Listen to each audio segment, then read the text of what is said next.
Assalamualaikum warahmatullahi wabarakatuh. Nama saya Erlangga Rayhan Hernawan dari kelas A11 4406 dengan NIM A11 2022 14419. Di sini saya akan menjelaskan tentang exploratory data analysis untuk 2000 data customer sebuah toko bernama FMCG yang dikumpulkan dari penggunaan loyalty card saat pembayaran yang telah saya lakukan bersama kelompok saya. Pertama, kita bisa koneksikan dengan Google Drive dulu. Lalu kita load library untuk memproses data dan buat agar kolom tabel bisa di-display semua dan juga color palette untuk map VCA. Lalu selanjutnya kita ada load dataset yang akan digunakan untuk segmentation data CSV dan kita tampilkan data headnya, yaitu 5 data pertama dari dataset. Selanjutnya, untuk data cleaning, kita mengecek apakah ada data yang kosong, salah data type, atau duplicate. Lalu setelah dicek, ternyata tidak ada data yang nol atau kosong maupun data yang diduplikat. Setelah itu, kita coba cek kembali fitur untuk menentukan outlier dan juga berikut ini ada visualisasi berdasarkan jenis kelaminnya.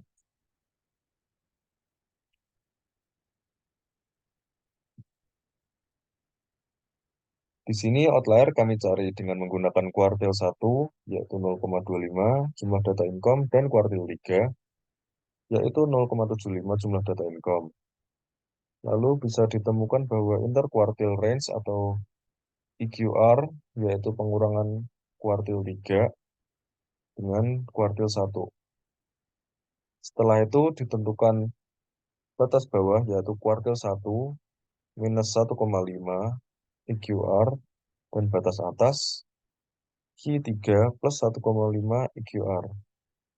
Data yang berada di bawah dan di atas batas atas akan di-drop. Di sini ada data yang bisa di-drop.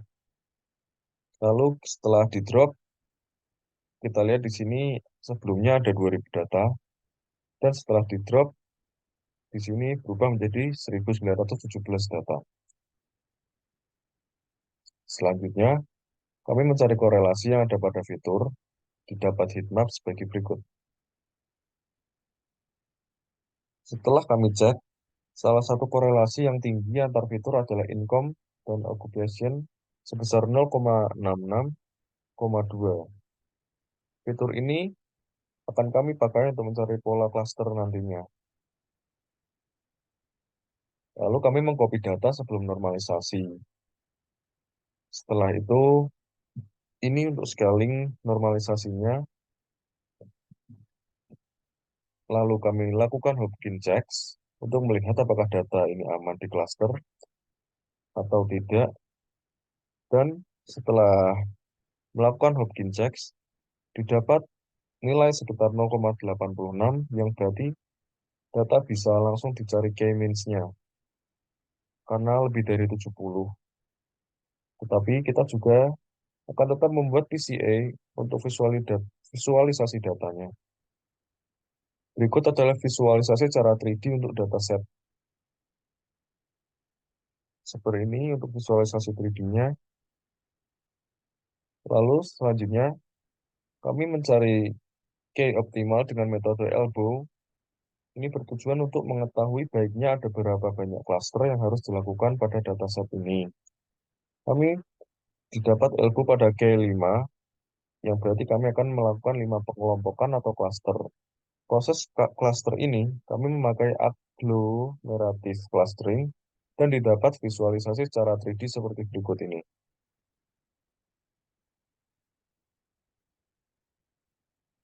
Ini keputusannya kita pakai 5 cluster karena G5 menggunakan metode agglomerative clustering.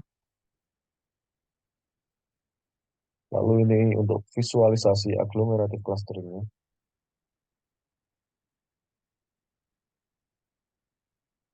Untuk evaluasi modelnya, Ini hasil distribusi clustering.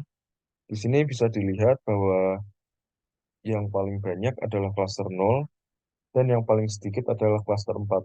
Lalu gunakan Lalu kami menggunakan fitur income dan occupation untuk mengetahui pola cluster.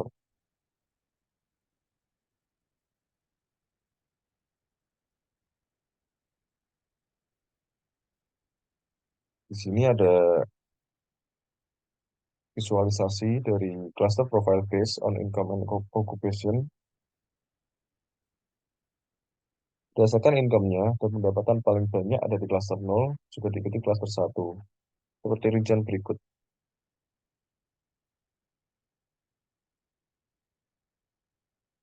Dan terakhir, kami melakukan personalisasi untuk tiap-tiap cluster, yaitu membandingkan income dan fitur-fitur lainnya dari dataset, yaitu marital status, age, education, lalu occupation, dan settlement size.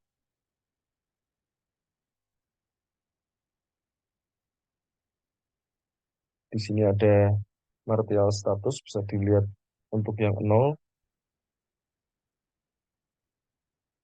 grafiknya tertinggi nomor 2, lalu yang pertama untuk angka 1, grafik tertinggi, lalu ini untuk menurut grafik menurut age,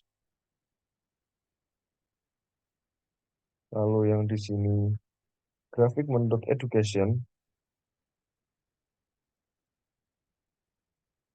yang di sini ada grafik menurut occupation, lalu ada settlement size, dan dari semua personalisasi cluster yang ada, didapat yaitu pertama cluster 0, sebagian besar lulusan SMA, skill employee high, dan high skill employee, umur sekitar 30 sampai 40 tahun.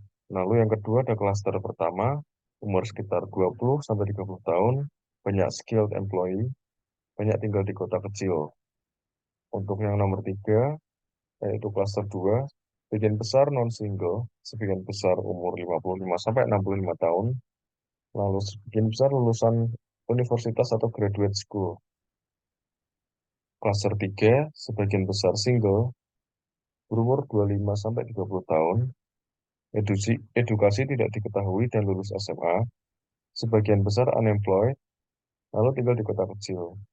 Yang terakhir klaster 4, non-single, berumur 25 sampai 35 tahun, dan kebanyakan skilled employee.